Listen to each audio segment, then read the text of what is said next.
माँ बीमार है 3 साल से, दर्द कैंसर नामक रोग बना हुआ, ओमवती को कृपा हो जाएगी, आशीर्वाद। नमस्कार दोस्तों, मैं सभी धर्मों का सम्मान करता हूं।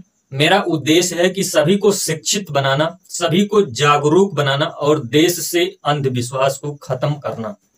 सरकार क्यों पाखंडी, फर्जी बाबाओं एवं अंधविश्वास फैलाने वाले के ऊपर कानूनी रूप से सख्त कार्रवाई क्यों नहीं करती? उल्टा इन्हीं को वाई श्रेणी और जेड श्रेणी की सुरक्षा मुहैया कराती है। वही अज्ञान जो इन बाबाओं को जिंदा रखे हुए है, वही अज्ञानता से आज तक सरकारें भी तो बनती आई हैं।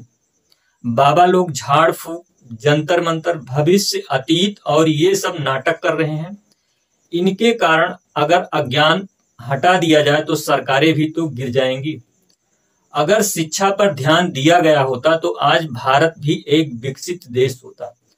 भारत में 1947 के बाद जो सबसे बड़ा अपराध हुआ है, जो हमने शिक्षा पर ध्यान नहीं दिया। भारत के साथ ही दक्षिण पूर्व एशिया आजाद हुआ था। चीन, जापान की भी दुर्दशा हुई थी 1945 में। कोरिया की भी हालत खराब थी। सिंगापुर, मलेशिया, इंडोनेशिया, फिलीपींस, ये सब लगभग एक साथ एक समय पर अपनी यात्रा शुरू कर रहे थे। इन सभी देशों में से भारत शिक्षा को सबसे कम कीमत का आंका। आजादी के बाद कुछ स्तंभ खड़े भी किए गए जो उच्चतर शिक्षा में थी। भारत का आधारभूत शैक्षणिक जो ढांचा है वो आज भी विश्व के दुर्बलतम में से एक है। इसी का नतीजा है कि आम भारतीय बहुत अनपढ़ हैं। बहुत बुरा लगेगा सुनने में, लेकिन यही सत्य है। हमें इस बात से खुशी होती है कि हम लोग जैसे हर मामले में पाकिस्तान से आगे हैं, इसी प्रकार से हम लोग शिक्षा में भी पाकिस्तान से आगे हैं। केवल भारत में सरकार के अनुसार अगर आप बैंकों में अंगूठा लगाते हैं तो आप अशिक्षित हैं। अगर आप अपना नाम लिख लेते हैं और अंगूठा नहीं लगाते हैं तो आपको शिक्षित में काउंट किया जाता है। हमारे देश में 25% लोग जो अंगूठा लगाते हैं और 25% लोग जो केवल अपना नाम लिख पाते हैं। इनको तो आप लोग अशिक्षित में ही जोड़िए। 50%, सचमुच जो 50% भी नहीं होंगे हमारे देश में पढ़े लिखे, पढ़ना तो जानते हैं लेकिन पढ़ने की कीमत नहीं जानते। पढ़ने की कीमत तो शिक्षा ही बताती है। अगर शिक्षा ही ठीक ना हो तो कैसे पता चलेगा कि इसका मूल्य क्या है? पढ़ाई लिखाई का बहुत मूल्य है, ये पढ़ाई लिखाई ही तो बताती है। शिक्षित व्यक्ति वो होता है जिनके सोचने समझने की शक्ति जागृत हो गई हो, उन्हें शिक्षित कहें। शिक्षित लोग भारत में, मुझे ताज्जुब होगा कि अगर 1 या 2% से ज्यादा लोग होंगे। 100 में से केवल 1% व्यक्ति ही शिक्षित है। एक पाखंडी बाबा और एक सरकार। 1% शिक्षित लोग हैं, 99% अशिक्षित लोग हैं। इन्हीं अशिक्षितों से बाबा भी चल रहे हैं और इन्हीं अशिक्षितों से सरकार भी चल रही है आज तक। जब इन्हीं लोगों से सरकारें चल रही हैं तो सरकारें अंधविश्वास, पाखंड कैसे बंद कर सकती है? हमारे भारत में सरकारी स्कूलों की क्या हालात हैं आपको तो पता ही है। अधिकतर बच्चे सरकारी स्कूलों में पढ़ते हैं। अधिकतर स्कूलों में बच्चों को रटाया जाता है, ना कि तार्किक और समझबूझ विचार करने की क्षमता विकसित करने पर कम ही फोकस किया जाता है। भारत में stapled butter degree, BA, BSc degree कॉलेजों की क्या हालात रहती है? एडमिशन लेने के बाद अधिकतर बच्चे एग्जाम के समय पर जाते हैं और बीच में कभी क्लास भी लेने नहीं जाते हैं। जिस डिग्री कॉलेज में 5000 एडमिशन होगा वहां पर 500 बच्चे भी क्लास लेने नहीं जाते। स्कूल वाले डिग्री बेचते हैं और बच्चे डिग्री खरीदते हैं। अगर पूछ लो तो बच्चों को पेपर तक का नाम नहीं पता होता है। आपको कोई ताज्जुब होता है कि जब कोई व्यक्ति बोलता है कि मैं BA या MA हूं और जबरदस्त अंधविश्वासी होता है। अगर वो सचमुच MA है तो वह कैसे अंधविश्वासी हो सकता है।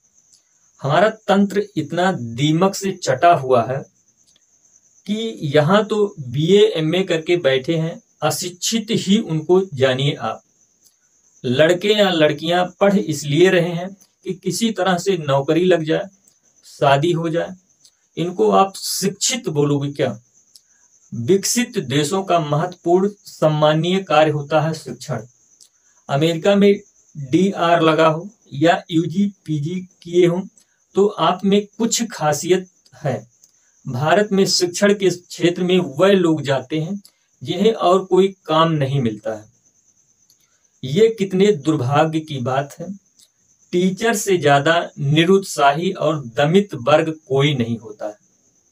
जहां टीचर होना सम्मान की बात ना हो, इससे हमें समाज की चेतना के बारे में पता चलता है, जबकि शिक्षक होना सबसे ज्यादा सम्मान की बात होनी चाहिए। भारत की दुर्दशा का केंद्रीय कारण है शिक्षा का अपमान, शैक्षणिक संस्थानों का अपमान। अगर आप बता दो कि मैं फला पार्टी का युवा कार्यकर्ता या कोई नेता हूं, तो आपको शिक्षक से ज्यादा मान सम्मान मिलेगा। भारत दुनिया का अग्रणी देश है छात्र राजनीति के मामले में। भारत में जिस कॉलेज में जितनी अधिक पॉलिटिक्स है, वहां का शिक्षा का स्तर उतना ही गिरा हुआ है।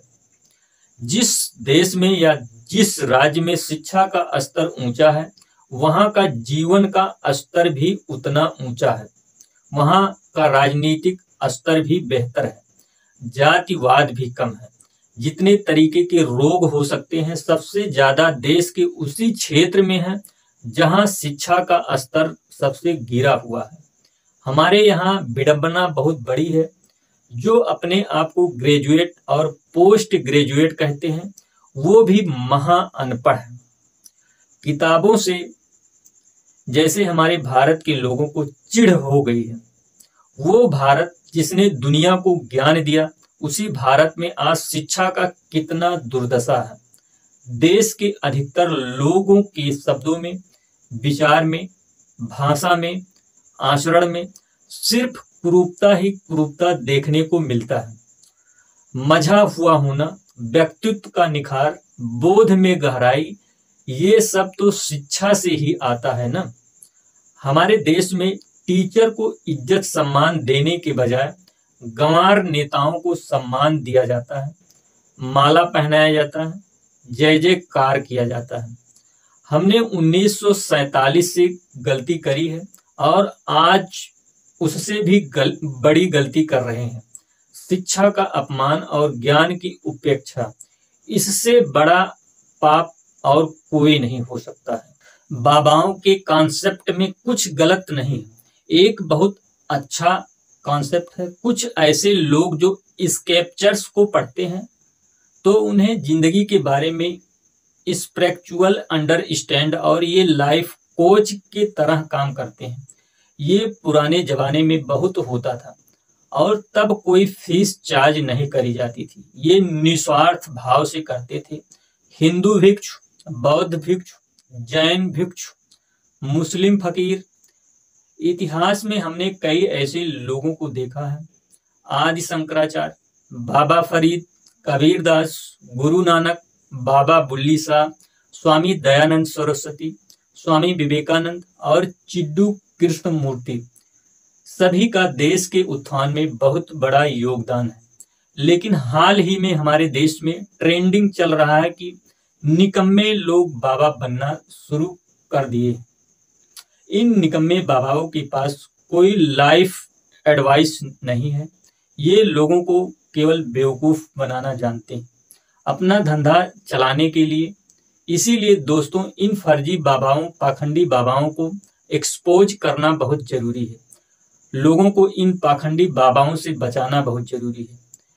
क्या पता अगर मरीज को सही समय पर इलाज मिल जाता तो बच सकता था, लेकिन ये पाखंडी बाबाओं ने लाखों लोगों की जिंदगियां छीन ली।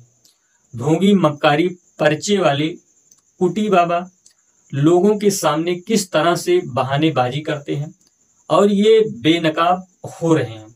ये लोग कितने भी जलील हो जाते हैं, लेकिन अपने बात से बाज नहीं आते। वीडियो देखिए आप लोग कुटी बाबा का।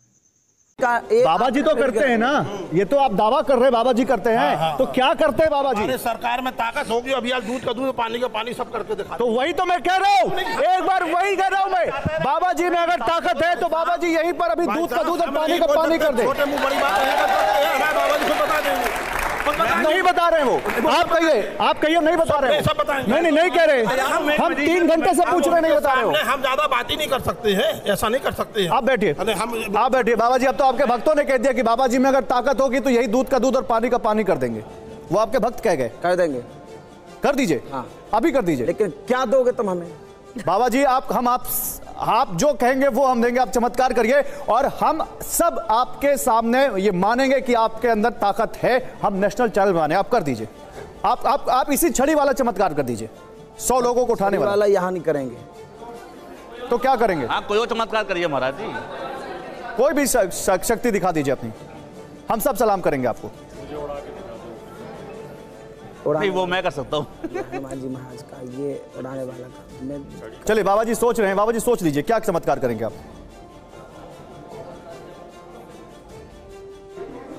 कुटी बाबा आज यहां पर लाइव टेलीविजन पर चमत्कार करने जा रहे हैं, ये उन्होंने कहा है। बताइए बाबा जी।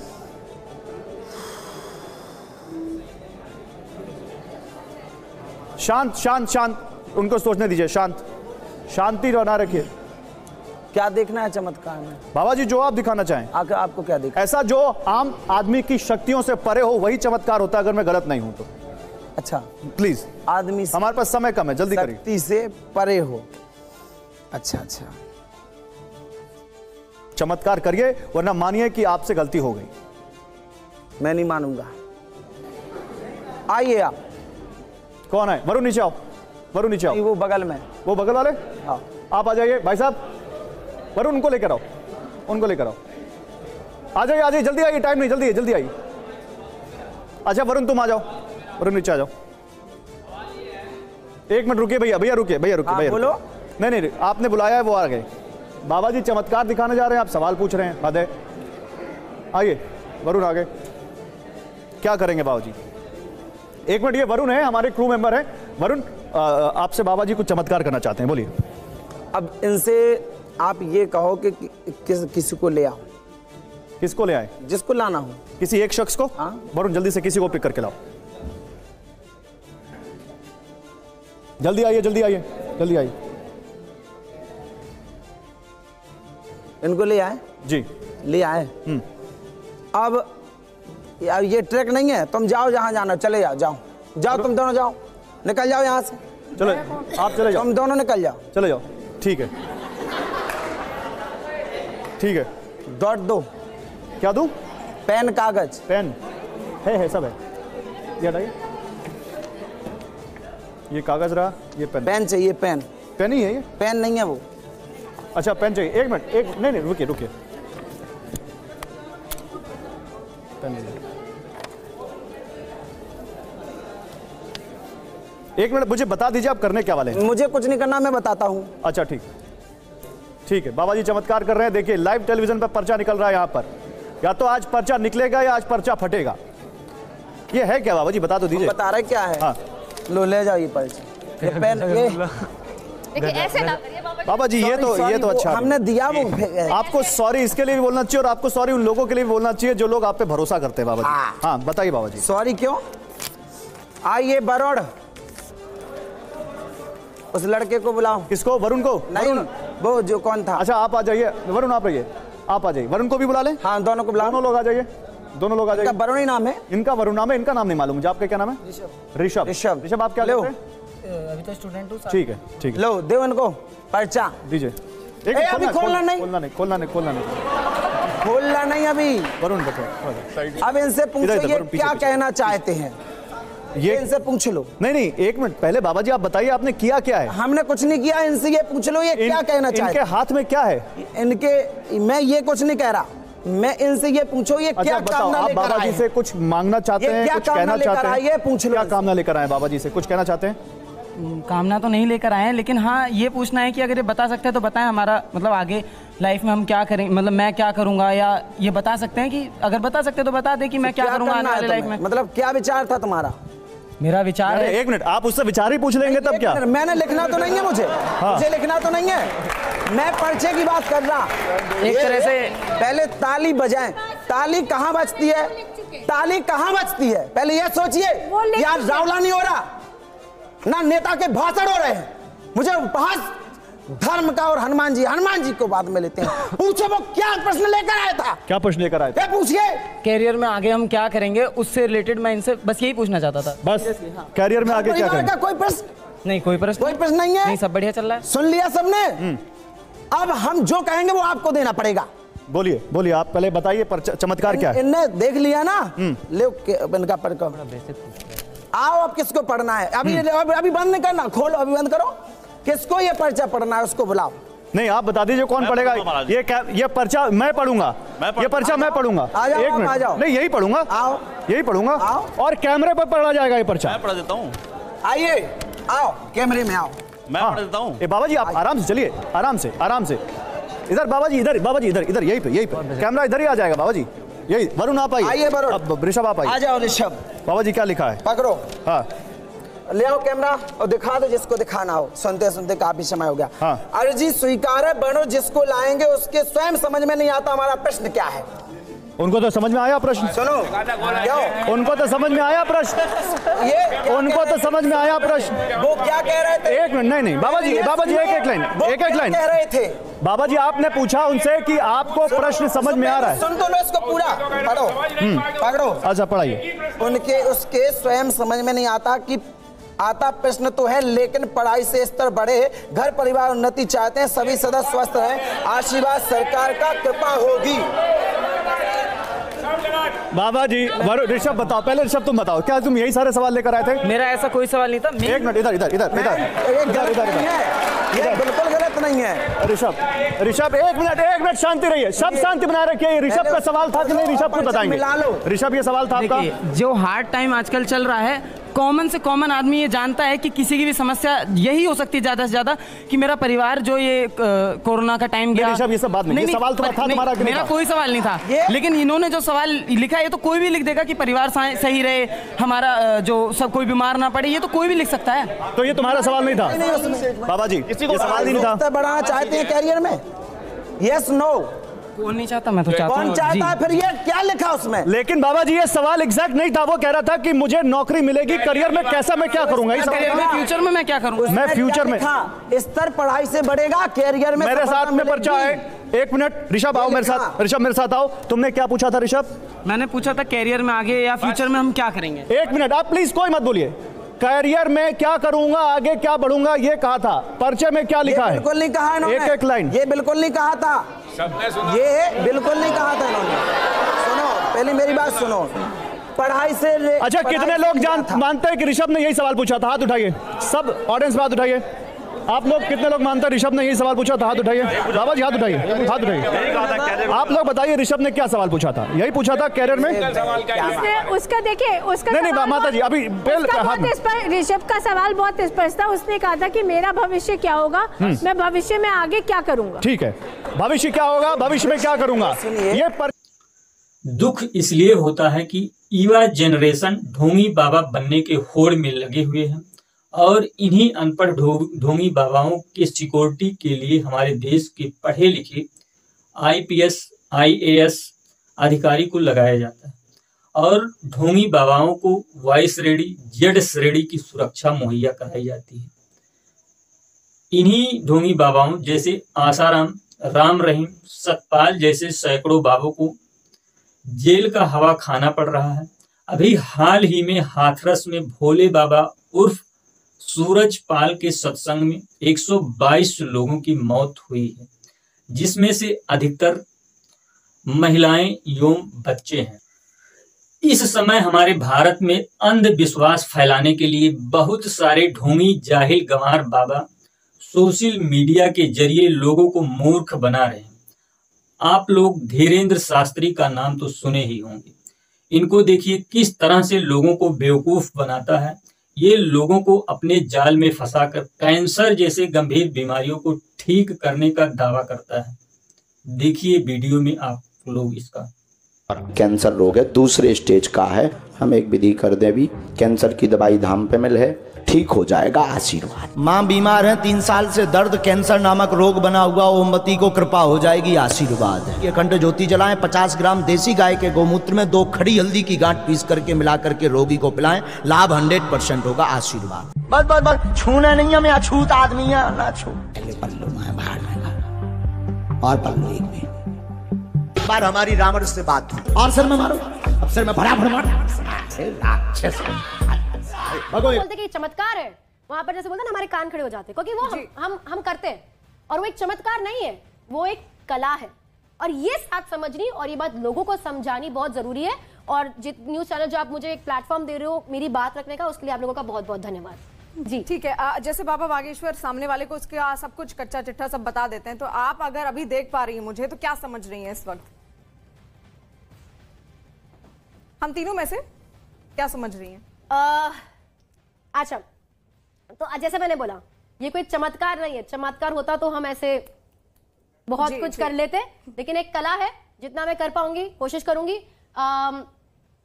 आपसे अगर मैं बात करती हूँ, मैं चाहती हूँ अगर आप कुछ भी सोचे, जहां तक मैं सोची, आपकी आंखें जिस डायरेक्शन में गई है, ये कोई फ्यूचर नहीं है, आप कुछ पास्ट का सोच रहे? एग्जैक्टली, यस, ये कुछ पास्ट का सोच रहे? ओके, पहली बात, ये मैं बार बार कंफर्म कर रही हूँ, पर आई थिंक लोगों को अब ये समझ जाना चाहिए कि मैं जो भी बोल रही हूँ सच बोल रही हूँ। मैं कोई मतलब ऐसा ये नहीं है कि मैंने आपसे पहले मिलके आपसे बात कर ली है कि यही आपको बोलना है, या आपको मैंने बोल के रखा है कि मेरे लिए एक शो कर दो, क्योंकि मेरा प्लेटफॉर्म भी नहीं है, आपका है।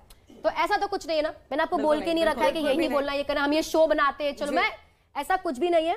मैं सिर्फ कोशिश करने वाली हूँ आपके माइंड में घुसने की, through you as a person.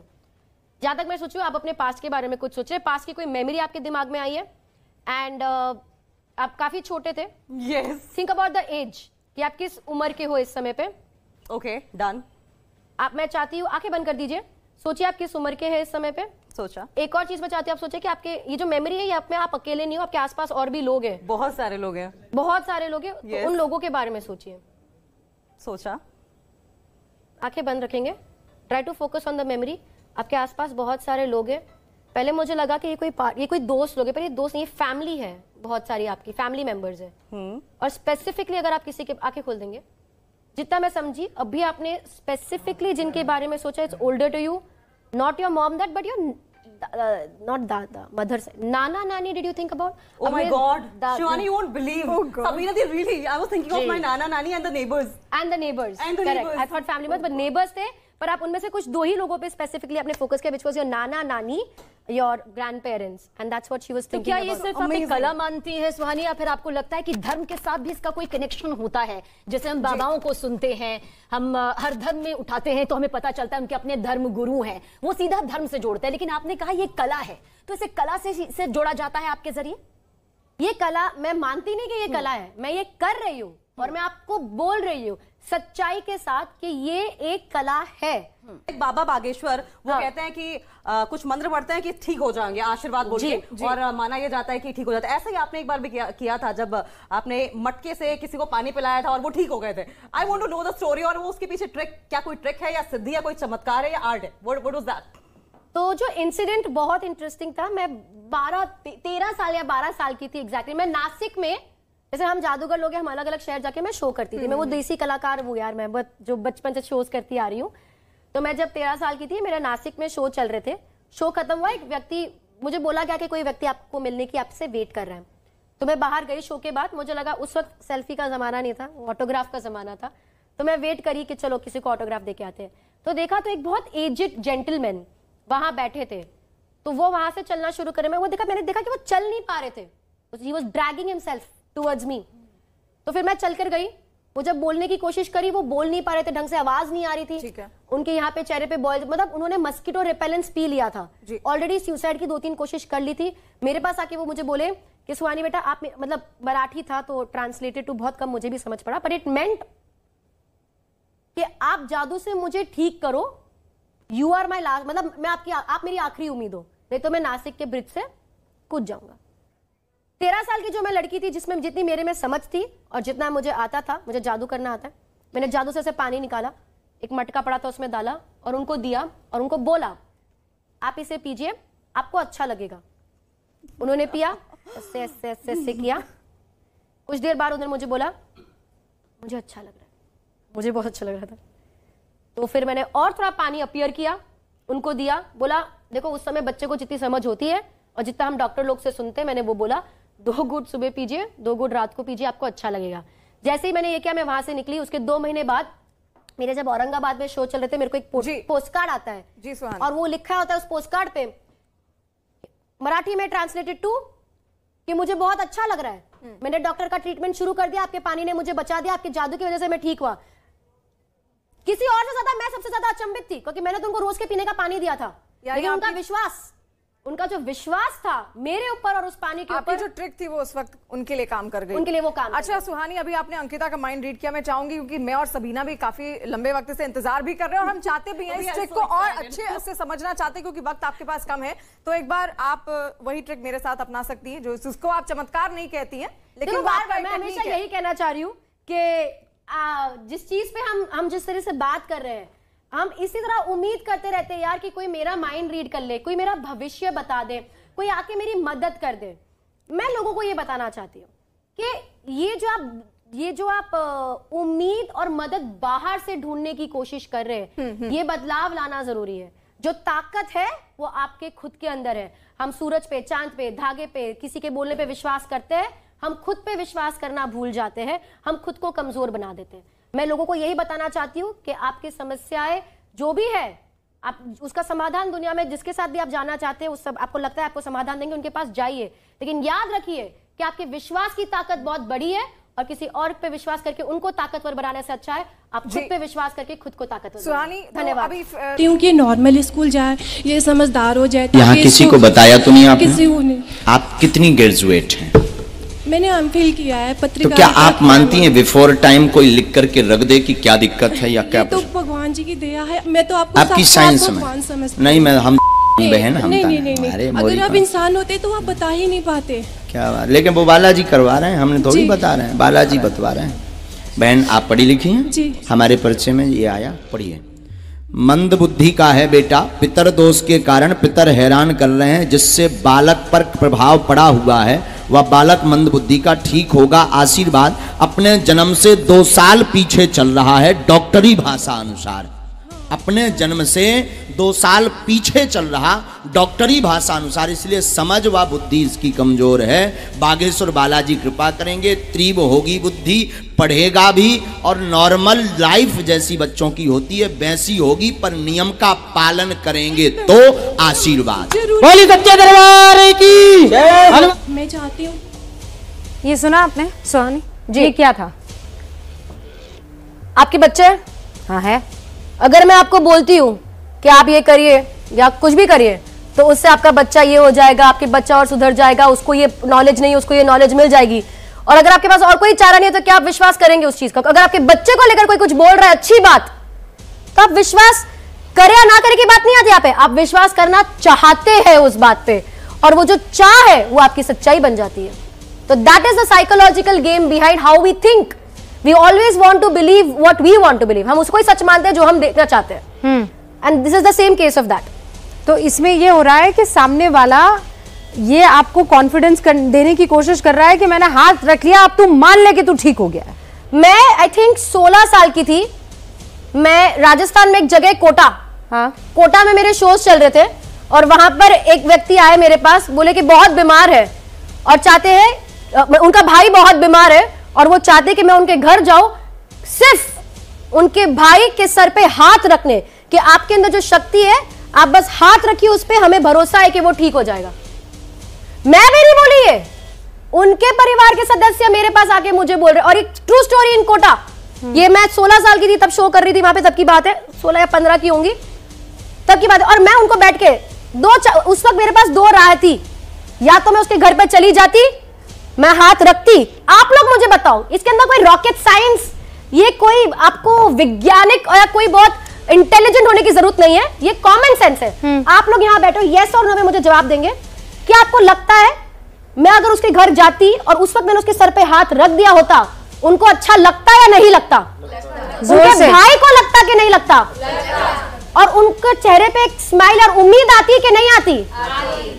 20% जो साइकोलॉजिकली वो बीमार थे वो ठीक होते या नहीं होते?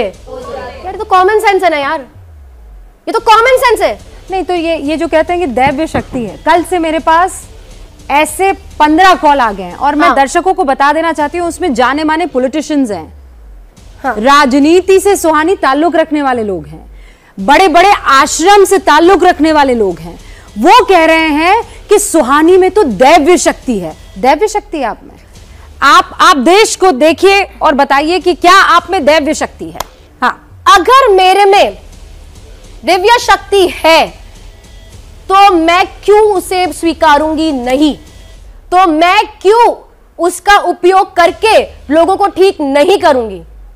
लॉजिक है, मैं तो करूंगी ना। मैं चाहती हूं कि अगर मेरे में शक्ति है तो मैं उसका उपयोग, तो शक्ति को मैं अपने पास रख के क्या करूंगी? तो ये जो आप में है वो क्या है? वो एक कला है, वो एक प्रैक्टिस है। मैं खुद ये दैव्य शक्ति नहीं है, ये दैव्य शक्ति नहीं है।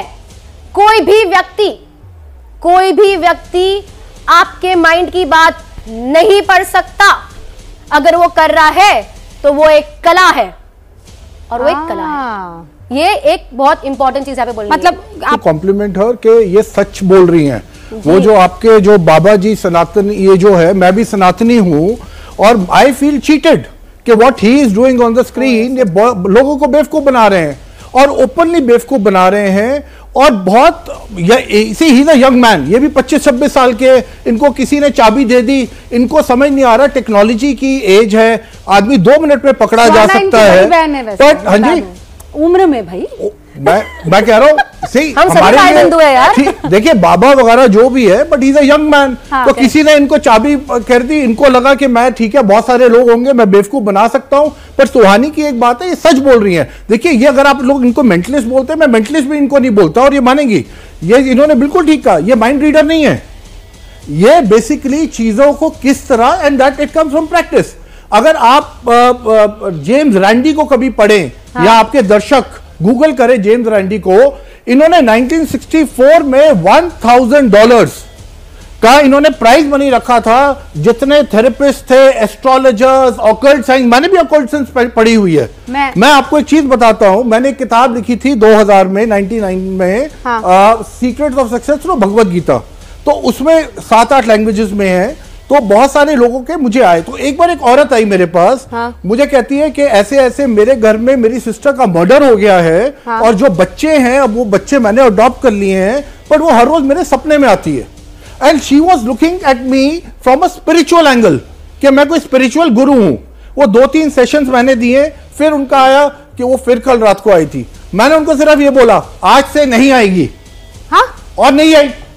क्यों? क्योंकि अभी सुहानी ने आंसर दिया, it is called placebo effect. क्या है ये प्लेसिबो इफेक्ट? प्लेसिबो इफेक्ट, हाँ, प्लेसिबो इम्पैक्ट। तो प्लेसिबो इफेक्ट क्या है कि आप अगर मेरे पास पूरी श्रद्धा से आ रहे हैं और मैं कह रहा हूं ये हो जाएगा, वो श्रद्धा आपने अपने अंदर खुद ही पैदा करी है कि मैं इनके पास जाऊंगा तो हो जाएगा। तो 90-95% चांसेस है हो जाएगा। इसके ऊपर बहुत रिसर्चेज है बाहर अफ्रीका में। मैं एक और चीज आपको बताता हूँ डॉक्टर साहब, एक सेकंड बस। वो कुल मिलाकर सनातन के ही एक एग्जाम्पल को मैं कोट कर लेती हूँ। हनुमान जी के अंदर की शक्तियों को उन्हें याद दिलाया जाता था। तो कुल मिलाकर आप एक दफा बस उनको कहते हैं यू कैन डू इट, बस उसे एक सपोर्ट की जरूरत होती है। साइकोलॉजी का बेसिस क्या है? साइकोलॉजी का बेसिस है every individual is resourceful. Her individual में अपने आप को, परेशानियों को हल करने की ताकत है। Thank you so much Kakkar साहब, सुहानी। इन चीजों को बहुत बहुत सरल शब्दों में देश की जनता के सामने रखने के लिए मैं फिर बता रही हूं। इतने मैसेजेस, इतने कॉल, बड़े बड़े ज्ञानी, बड़े बड़े लोग जो ये कह रहे थे कि सुहानी का नंबर दे दीजिए और सुहानी जो है वो हमें वो ज्ञान दे देगी कि आप किसी के मन के अंदर झांक कर कैसे देख सकते हैं। भाई कैसे देख सकते हैं मन के अंदर झांक कर? अगर सुहानी साहब पूछेंगे तो 10 बार पूछिए, 10 बार ये एक ही जवाब देंगी। मैं अपनी कला कैसे बता दूं? और मैं उन लोगों को एक और चीज कहना चाहता हूं, अगर आप सुहानी को एक कंट्रोल्ड एनवायरनमेंट में ले ले तो इनकी सारी चीजें फेल हो जाएंगी। ये जानती हैं, है ना? देखो मैं कभी नहीं कह रही कि मैं चमत्कार करती हूं।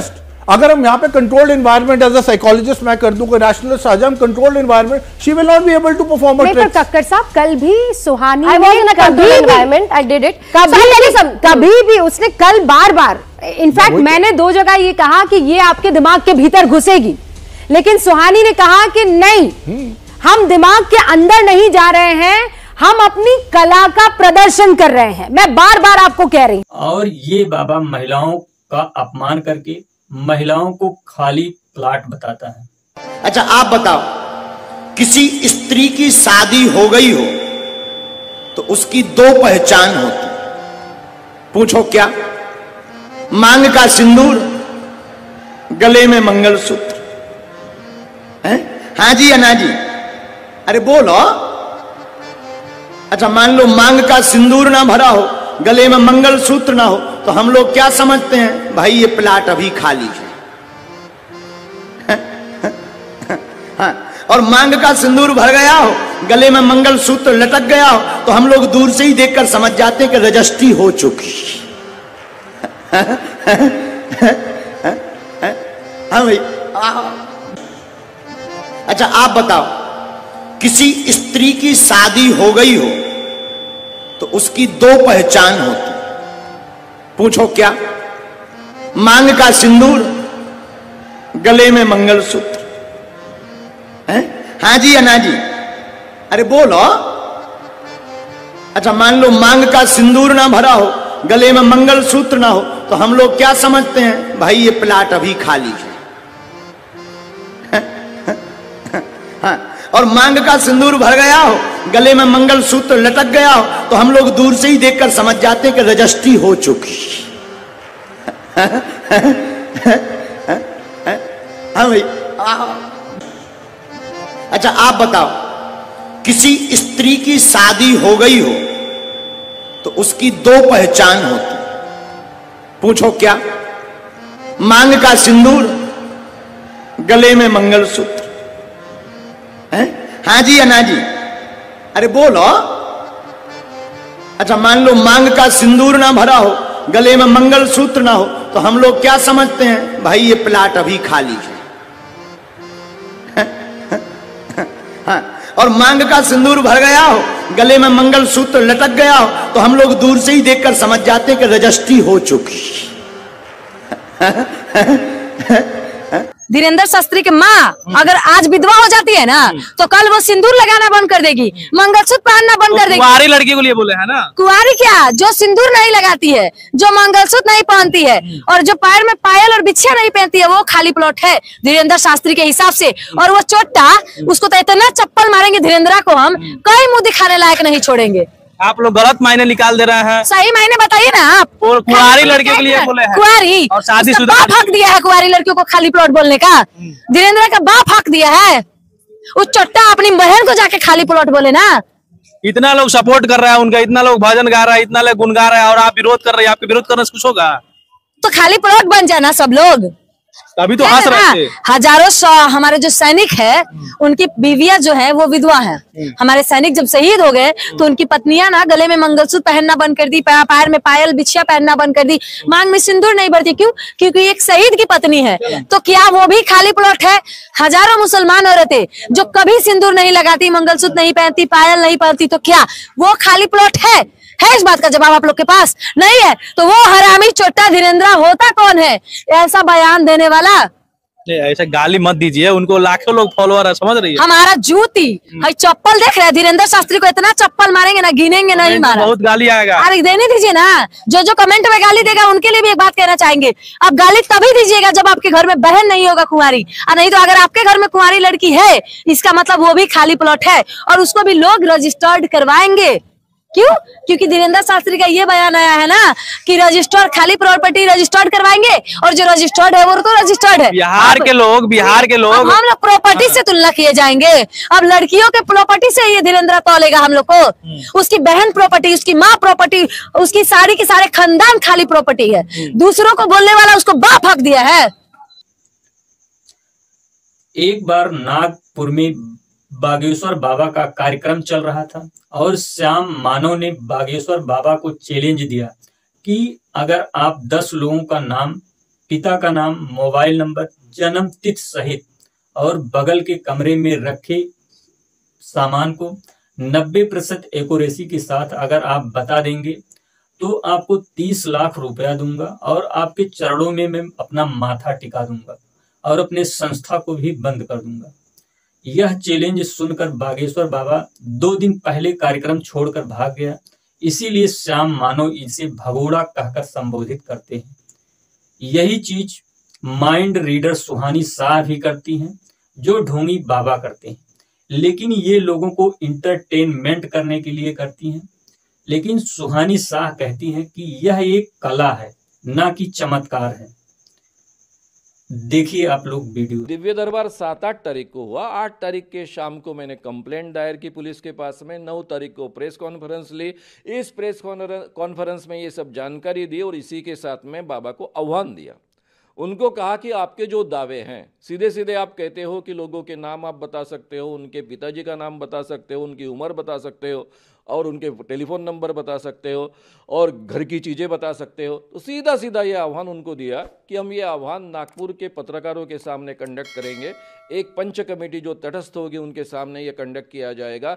फॉर एंड प्रूफ कंडीशंस के अंदर ये होगा ताकि कोई भी जानकारी आप तक ना पहुँचे, इस ढंग की व्यवस्था की जाएगी। और ऐन वक्त पर 10 आदमी आपके सामने हाजिर किए जाएंगे। उनके नाम, उनके पिताजी के नाम, उनकी उम्र और फ़ोन नंबर से आप बताइए।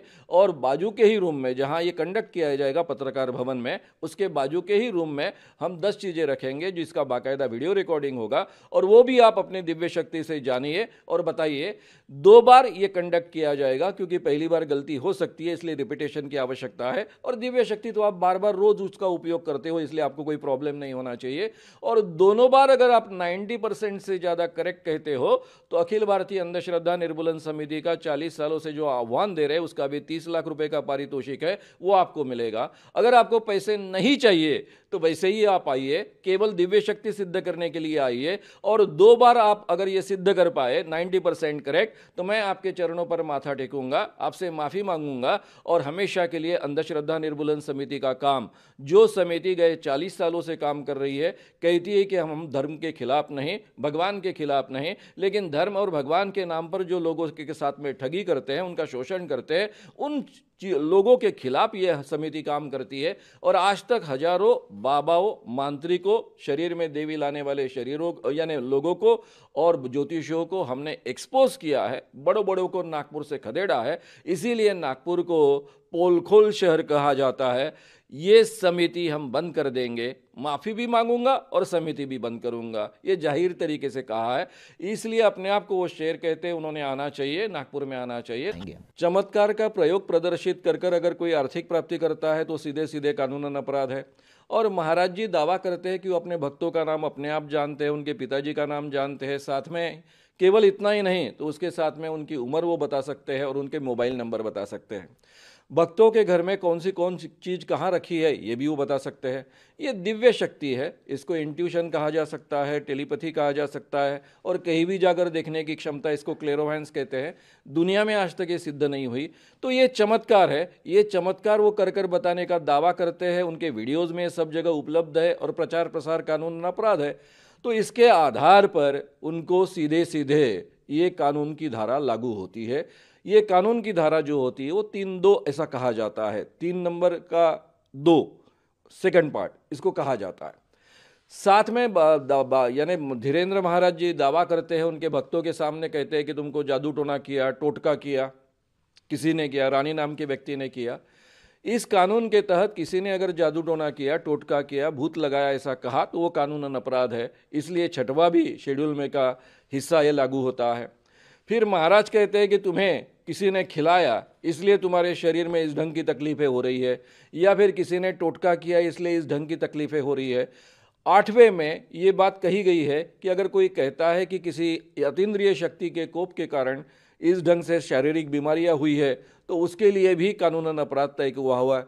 इसलिए ये तीनों की तीनों शेड्यूल में की 2 नंबर की, 6 नंबर की और 8 नंबर की धाराएं एक्चुअली उनको लागू होती है जादू टोना विरोधी कानून के तहत।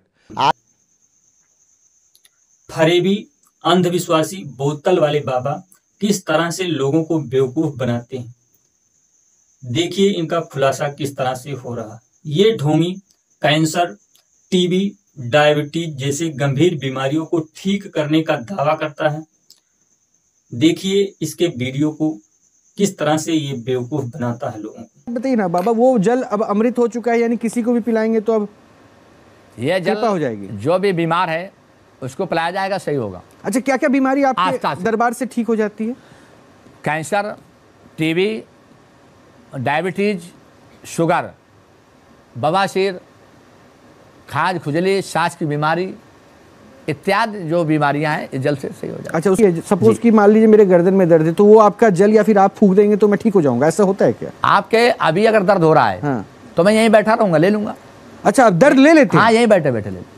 मैं बुलाता हूँ भाई, कोई हो तो दर्द वाला आ जाना, आप लोग बताना किसी को कोई दर्द हो तो। दर्द है, सर दर्द है, एक बाबा सर दर्द, वहीं खड़े हो जाए, वहीं खड़े हो जाओ, वहीं खड़े हो जाओ। एक सेकंड, मैं आ रहा हूँ, मैं थोड़ी मदद करूंगा।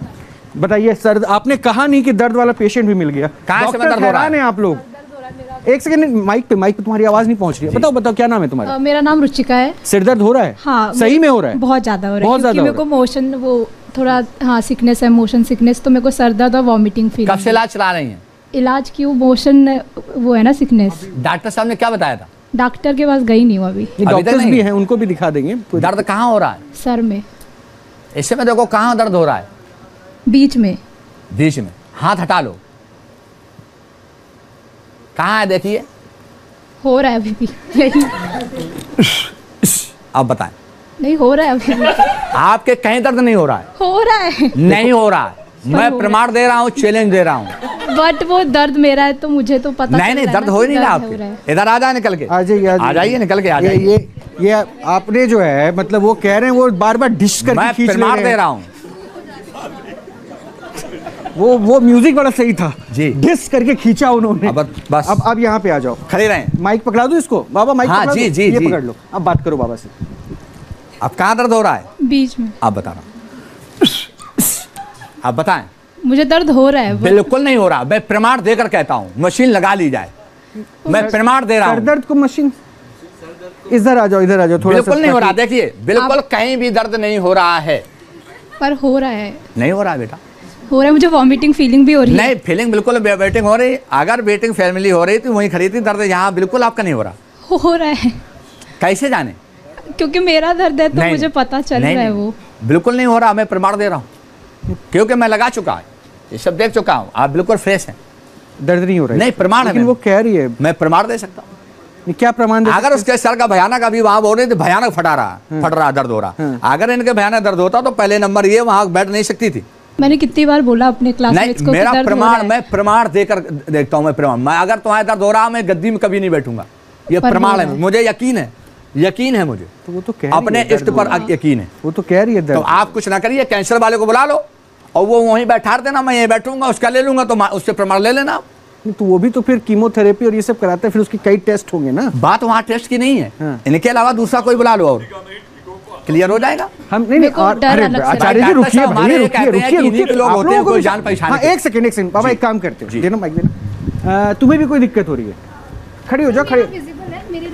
एक सेकंड लो, माइक पकड़ लो, माइक आ जाइए। एक मिनट सुन लीजिए, इसकी कष्ट को सुन लीजिए। टेंडरनेस भी है, हमने जूता उतार दिया तो हम ही उतार देते हैं। अरे नहीं, आप महाराज क्या कर रहे हैं? आप इधर आ जाओ, इधर इस साइड आओ, इस साइड आ जाओ। दर्द कहाँ? ऐसे करिए,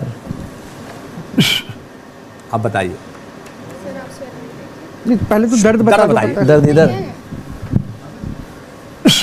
अब ऐसे करिए, अब बताइए। अभी भी है। आप ऐसा करिए, कहीं दर्द नहीं हो रहा, मैं स्वेलिंग तो दिख रहा है, लेकिन दर्द नहीं। स्वेलिंग चली जाएगी, जैसे मैं पानी अपना पिलाऊंगा तो इसका नियम है, स्वेलिंग चली जाएगी। दर्द तो इधर है ना, स्वेलिंग चली जाएगी, इस समय दर्द कहीं नहीं हो रहा। नहीं, दर्द तो ये बता रही थी कंधे के पास से पूरा यहाँ से यहाँ दर्द होता है। ऐसे हाथ कर लो, हाथ हटाओ, अब नीचे कर लो, अब बताइए कहाँ? पूरा है। कहीं भी दर्द नहीं हो रहा, मैं प्रमाण दे सकता हूँ, मशीन लगा के देख लिया जाए। कहीं भी इनका प्रमाण नहीं है, प्रमाण मैं दे रहा हूँ, इन दोनों के कहीं पेन नहीं हो रहा है। मैं भी प्रमाण दे रही हूँ, मेरे पूरा दर्द कहीं भी नहीं हो रहा। आप बाहरी वक्त बुला लें, दिल्ली में जितने हैं। ये दोनों झूठ क्यों बोले? नहीं, अब वो इधर डॉक्टर साहब हमारे लिए कहते हैं कि इन्हीं के लोग होंगे वहाँ मंदिर में। नहीं, सही कह रहे हैं, यहाँ दिल्ली से बाहरी लोग बुला लिए जाए, अभी बैठा इसकी शक्ल तो अभी भी बता रही है कि ये पेन में है। ये नहीं है, मैं चेक कर रहा हूँ, मैं चेक कर रहा हूँ, मैं देख रहा हूँ, कहीं भी इनके दर्द नहीं है। डॉक्टर साहब आपका स्टेथोस्कोप काम कर कहीं भी नहीं हो रहा, प्रमाण देकर कह रहा हूँ, दोनों कहीं पे नहीं हो रहा है। अब तो ज्यादा हो रहा है। प्रमाण आप जानिए कि अब तो ज्यादा बढ़ गया, अब ज्यादा होने लगा, वो कह रही है। सही में पीछे से भी होना स्टार्ट हो गया। आइए, अगर कोई आत्मा आ रही तो आइए, वो भी मैं चेक कर लेता हूँ। आत्मा, अगर कोई आत्मा है तो आए, तुरंत आए, तेजी से। कोई आत्मा है तो तुरंत आए, आदेश है मेरा। मैं तो सर दर्द बोला, आत्मा का बिल्कुल कदाप कोई आत्मा है ना, कोई दर्द हो रहा है, ये भी मैंने चेक किया। आत्मा कहाँ से ये भी चेक किया, बिल्कुल। ये प्रमाण जो कह रहे हैं प्रमाण है, बस वो क्या प्रमाण है दिखाइए ना सब। एक सेकंड, आप लोग हंसिए मत, यहाँ हंसने वाली बात नहीं। मैजिक शो थोड़ी ना। देखिए जरा, ये प्रमाण क्या है जी? ये प्रमाण क्या है? प्रमाण यही है कि अभी फोन मिला लिया जाए, फोन द्वारा अभी लाइव में दर्द सही कर दूं तो प्रमाण कर लेना। फोन पे भी दर्द अभी तुरंत बाहरी व्यक्ति के फोन में ये दो तो प्रत्यक्ष प्रमाण है। ये इन पर कोई पेन नहीं है, तो ये झूठ बोल रहे हैं। जी बिल्कुल झूठ बोल रहे हैं। क्यों झूठ बोल रहे हो भाई? ये सामने मैं खड़ा देख रहा हूँ, बोलने के लिए कहीं भी नहीं। हम मीडिया के बच्चे हैं, हमें नहीं, झूठ बोलना शोभा नहीं देता। हम ये नहीं कहते मीडिया के बच्चे, झूठ बोलना शोभा नहीं देता। हम प्रभु के सेवादार हैं। हम जो कह रहे हैं कहीं दोनों के दर्द नहीं है। आप प्रभु की सेवा दे रहे तो हम पापी हैं जो झूठ बोल रहे हैं। नहीं, हम पापी तो नहीं कहा मैंने। मैं शायद क्रिश्चियन हूँ इसलिए मेरा दर्द। नॉट क्रिश्चियन, वन क्रिस्ट से गॉड पट मी to the examination. Isa Masih ने कहा था, ये परमात्मा मेरी परीक्षा तू मत ले। उन्होंने भी सूली पर चढ़ करके अपना प्रमाण दिया था। कुछ नहीं था, उन्होंने हमारे सिंस के लिए वो करा था। आपके कहीं पे नहीं है जो चोर की सजा मुझे फांसी दी जाए, इतना प्रमाण में दे रहा हूँ। और बताइए, पर दर्द तो अभी ये मैं नहीं है, दोनों को कहीं नहीं हो रहा है। और नहीं लाइव अभी फोन बाहर कोई व्यक्ति को बताना नहीं, उनसे फोन मिलाइए, मैं यहीं से फोन से स्पीकर खोल के दर्द ले लूंगा। स्पीकर खोला, बताइए कहाँ हो रहा, जब वो बता दे तुरंत ले लूंगा प्रमाण। आप फोन करिए, मैं फोन से दर्द ले लूंगा। ये तो सामने खड़ी है, बहुत बड़ी बात। अच्छा, मैं बाबा के ऑनलाइन की जो तुरंत इलाज की प्रक्रिया है ना, उसको भी बताऊंगा, अभी थोड़ा इंतजार कीजिएगा। लेकिन मुझे क्या लग रहा है ना कि आप लोग बाबा की माया को नहीं समझ पाए। बाबा नहीं, माया यहाँ नहीं है, चमत्कार यहाँ चमत्कार भी नहीं है, कृपा, आदि शक्ति माता का आशीर्वाद। लेकिन ये अभी भी कह रहे हैं कि इनके दर्द में बाहरी व्यक्तियों को दिल्ली बहुत बड़ी है, बुला लिया जाए तुरंत यहाँ। उनसे बस यही बुलाया जाए कि आप लोग आमंत्रित हो। नहीं तो कहीं ऐसा तो नहीं कि वो जो म्यूजिक वाली फूक अभी थी, जो बॉटल नहीं, वो थोड़ी कम निकल रही हो? मुझे अपने पर यकीन है। एक बार फिर से ट्राई करके देखिए। मैंने सब देख रहा हूँ, मैं दूर से देखता हूँ, मैं मरीज को टच नहीं करता। अच्छा, मैं इतनी दूर से सभी भक्तों को देख रहा हूँ। 5 साल दरबार का हो चुका है। मैं मेरे सामने आते ही खेल हो जाता है उनका। मैं जब ये चलाता हूँ, ये तो एक भयानक कीड़ा पड़ा हुआ दर्द, भयानक कैंसर का जब आता है। क्या चलाते हैं वैसे? ये जो म्यूजिक वाला आया था? नहीं, म्यूजिक वाला नहीं है। हाँ। ये ना हमारा जो इष्ट है वो हमें कुछ दे रहा है। अच्छा, मैं तत्काल ऐसे मैं करके ले लेता हूँ। इससे बड़ा कोई है ही नहीं है। ये लास्ट हमारा वो है, लास्ट बिल्कुल। मैं ये लेता हूँ, तुरंत ऐसे मारता हूँ। दर्द अगर वो पीड़ा में बेच पड़ी होगी देवी तो खड़ी हो जाएगी। ये मैं प्रमाण देकर कहता हूँ। और दिल्ली के अंदर किसी को बुला लिया जाए। एक काम कीजिए ना महाराज जी, ये दोनों हो सकता है अज्ञानी है, बच्चे हैं, इनको ना यहाँ के ये ढोंगी बाबा एक पुलिस वाले व्यक्ति से बच्चे को ठीक करने के लिए 1.5 लाख रुपए भी ले लेता है और बच्चा ठीक भी नहीं होता है, बच्चे की मौत हो जाती है। और जब बच्चे का पिता ढोंगी बाबा से पैसा मांगते हैं तो यह ढोंगी बाबा पुलिस वाले को धमकी देता है कि मैं आपकी नौकरी ले लूंगा।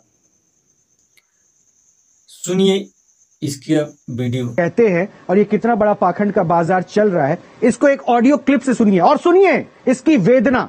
एक बाप अपने बेटे के इलाज के लिए इनके पास पहुंचता है, इनके पास, हमारे बाबा जी के पास, और उस बच्चे से 1.5 लाख रुपए बाबा जी लेते हैं। नहीं गए हमारे धाम में वो। सुनिए तो सही, वो नहीं गए तो सही। मैं अभी महोदय जी हमारे सुनिए तो सही, सुनिए तो सही। और उसके बाद ये क्लेम किया जाता है कि बच्चा ठीक हो जाएगा। बच्चे की मौत हो जाती है। और वो डॉक्टर के हमारा है, हमारे जो रिकॉर्डिंग है उसमें वो पिता पुलिस वाला है। वहाँ कैमरे हमारे समाज में सोचिए, सोच कहाँ पर है। सुनिए बाबा, बोलना है ना आपको, मैंने मौका दिया ना आपको, अब बीच में इंटरप्ट मत कीजिए। शो की मर्यादा का ख्याल रखिए। मैं नहीं चाहता कि आपका अनादर हो, मैं नहीं चाहता कि आपका अनादर हो, मैं इसलिए बार बार कह रहा हूँ। सुनिए, शो का अपने देखो, मरीजे नहीं है। अब क्लिप सुनिए जरा। हेलो, जय माता दी, बोलिए लोग। जय माता जी महाराज। दर्द जो है 19 से 20 नहीं आर्यन का हो रहा है। दर्द जो है आर्यन का 19 से 20 नहीं हो रहा है। अरे यार तो आपको गद्दी में लाना चाहिए, वहां से लाए हो तो। गद्दी में जब वो हुआ है गद्दी में जब वो आने लायक हो, हमने ये कहा वो आने लायक तो कर दो, कम से कम आ जाए आपकी बात। वही बात आपने लोकल पे याद तो। अरे महाराज, ये तो कोई बात थोड़ी जमी। आपसे बात करो, बात नहीं हो पा रही, आप बात नहीं कर रहे, वैसे कह रहे आप बिरादरी के हो, ये है वो है। बिरादरी के तो बिरादरी कहते थे, बिरादरी के यहाँ लेकर आना चाहिए आपको, जब यहाँ गया है तो। जब वो आने लायक नहीं है तो कैसे ले आए आप बताओ। चलिए तो फोन तो पानी पड़वाते रहो, ले लो पानी, ले लो पानी। अगर आप दर्द बंद ना कर पाओ महाराज जी तो मना कर दो। अरे फिर आपने वही बात कही, आप कैसी बात कर रहे हो यार। मैं आज चल के बम्बई चल के गया था, फिर वही आप बात नहीं। बम्बई महाराज ये गलत बात है ना। क्या गलत बात है? ये गलत बात है। आपने मेरा 1.5 लाख रुपया खर्च करवा दिया और 1 पैसे का आराम नहीं मिला। और नहीं वहाँ बम्बई में कितना खर्च किया? हाँ वो 50,000 मैं ऑनलाइन दिया हूँ सब। नहीं बम्बई में कितना हो? बम्बई में बताओ, बम्बई बोलो आप। अरे तो पैसा तो खर्च हुआ ना 50। वही आप बात कर रहे हैं, इसे तो बाजी की फर्क। मैंने तुम्हारे पीछे 4 दिन वहाँ बर्बाद किए, वो कौन देगा? 4 दिन बर्बाद नहीं किए महाराज हम। आप मेरे पैसे वापिस कर देना। क्या कह रहे हैं? क्या कह रहे हैं? पैसे वापिस कर देना। क्या के पैसे? वो हमने ऑनलाइन दिए आपको। कोई ऑनलाइन नहीं दिए, हमारा वहाँ पूरा खर्च क्या वहाँ। अरे वो तो बताएगा, वहाँ के ऊपर मुकदमा कर देंगे आपके ऊपर। आप क्या समझ रहे हैं हमें? बोला क्या तो हमें क्या समझ रहे हो यार? आपके ऊपर मुकदमा कर देंगे। समझ रखा है क्या? नौकरी ले लूंगा, नौकरी तुम्हारी। अरे हमारी नौकरी नहीं ले पाओगे तुम उल्टे सीधे काम करते हो, लग जाएगी, गिनती नहीं कर पाओगे, ठगी करते हो, हमारी नौकरी ले लोगे। सुन लो, यहाँ रिकॉर्डिंग है मेरी A to Z। अब ये दर्शकों के ऊपर है कि इस क्लिप से आप क्या सुने, क्या समझे, और अब आपको कैसे तय करना है कि क्या चल रहा है। बाबा क्लेम करते हैं कि फूंक मार के हम इलाज कर सकते हैं। अब आपको ये रिकॉर्डिंग जो सुना था ना, अब देखिए विडंबना, और शायद आप लोग में से जिसके पास भी दिल हो, जिन्होंने थोड़ी सी इंसानियत जिंदा रखी होगी, तो उनको ये सुनकर अभी दर्द भी होगा कि ये जो एक बाप था ना, जो इनसे बात कर रहा था और कह रहा था मेरे पैसे वापस कर दो, उनका बेटा भी इस दुनिया में नहीं रहा, जिसके लिए 4 दिन ये मुंबई गए थे। लेकिन हमारी और उन्हें ठीक नहीं कर पाए, दरबार में लाने की बात कर रहे थे। यूं तो अभी फोन पे फूंक के लोगों को बीमारी से दूर करने की बात और कैंसर की बात कर रहे हैं, लेकिन उस बच्चे को वो बचा नहीं पाए। इन्होंने पानी नहीं पिलाया। ये जिंदा अब बस कीजिए, ये दुकान पानी नहीं पिला, बस कीजिए, बस कीजिए, बस कीजिए, बस कीजिए। मेरे सब्र का बांध मत तोड़ने दीजिए। मेरे सब्र का बांध टूट जाए इससे बेहतर है। मैं चाहता हूं कि आपको जो है ना, यहाँ से मैं आपको सादर ही विदा करूं। इसलिए मैं कह रहा हूं, क्योंकि अब ये मैं दर्शकों पे छोड़ रहा हूं, मैं दर्शकों पे छोड़ रहा हूं महाराज जी, मैं दर्शकों पे छोड़ रहा हूं। एक बाप उस पीड़ा को अभी सह रहा होगा जिसका बेटा नहीं रहा, जिसने 1.5 लाख रुपए आपके कहने पे या जैसे भी खर्च किया, वो तो बार-बार कह रहा था ऑनलाइन दिया है, पैसे वापस कर दीजिए। कोई ऐसे थोड़ी ना पैसे मांगता है वापस, अगर देता नहीं पैसा तो क्या बोला आपने? फिर से बोलिए। ऑनलाइन सेवा की जेल भी भेज दो।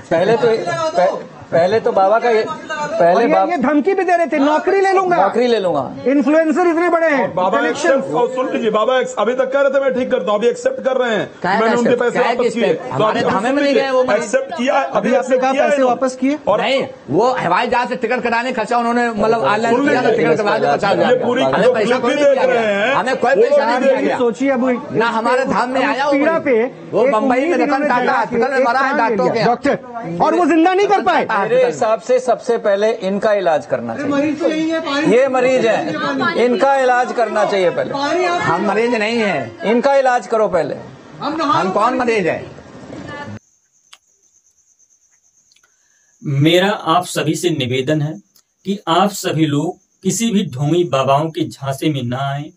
अगर आप लोगों को कोई समस्या है तो आप लोग डॉक्टर से सलाह लें, ना कि इन ढोंगी बाबाओं से। धन्यवाद दोस्तों।